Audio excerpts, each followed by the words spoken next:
नमस्कार दोस्तों, आपको पता है कि राधा ही सबसे प्रिय क्यों थी कृष्ण को। चलिए आज हम जानते हैं कि सबसे प्रिय राधा ही क्यों थी। तीनों लोगों में राधा नाम की स्तुति सुनकर एक बार देवर्षि नारद चिंतित हो गए। वे स्वयं भी तो कृष्ण से कितना प्रेम करते थे। अपनी इसी समस्या के समाधान के लिए वे श्री कृष्ण के पास जा पहुँचे तो उन्होंने देखा कि कृष्ण सिर दर्द के कराह रहे हैं। नारद ने पूछा, भगवान, क्या इस वेदना का कोई उपचार नहीं है?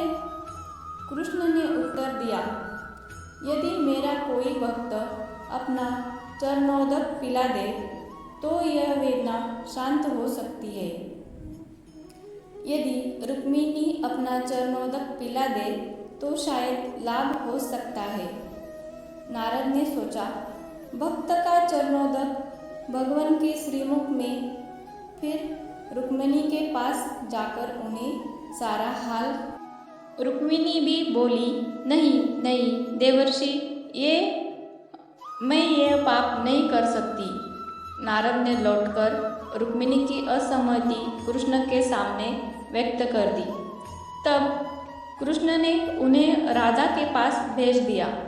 राधा ने जैसे ही सुना तो तुरंत एक पात्र में जल लाकर उसमें अपने पैर डुबा दिए और नारद से बोली, देवर्षि, इसे तत्काल कृष्ण के पास ले जाइए। मैं जानती हूँ इससे मुझे घोर नरक मिलेगा, किंतु अपने प्रियतम के सुख के लिए मैं यह यातना भोगने के लिए तैयार हूँ। तब देवर्षि नारद समझ गए कि तीन राधा के प्रेम की स्तुति क्यों हो रही है। दूसरा एक प्रसंग है जिस प्रसंग से राधा ही सबसे प्रिय कहलाती है। कृष्ण के विराट को समेटने के लिए जिस राधा ने अपने हृदय को इतना विस्तार दिया कि सारा वज्र उसका हृदय बन गया। इसलिए कृष्ण भी पूछते हैं, बूझत श्याम क्यों तू गौरी, किंतु राधा और राधा प्रेम की थाय पाना संभव ही नहीं। कुरुक्षेत्र में उनके आते ही समस्त परिवेश बदल जाता है। जब रुक्मिणी गर्म दूध के साथ राधा को अपनी जलन भी देती है, कृष्ण स्मरण कर राधा उसे एक सांस में पी जाती है।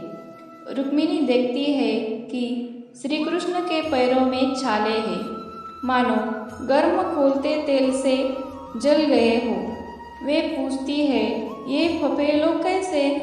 कृष्ण कहते हैं, हे प्रिय, मैं राधा के हृदय में हूँ। तुम्हारे मन की जिस जलन को राधा ने चुपचाप पी लिया, वही मेरे तन से फूटी। इस प्रसंग से हम जान चुके हैं कि राधा ही सबसे प्रिय क्यों थी।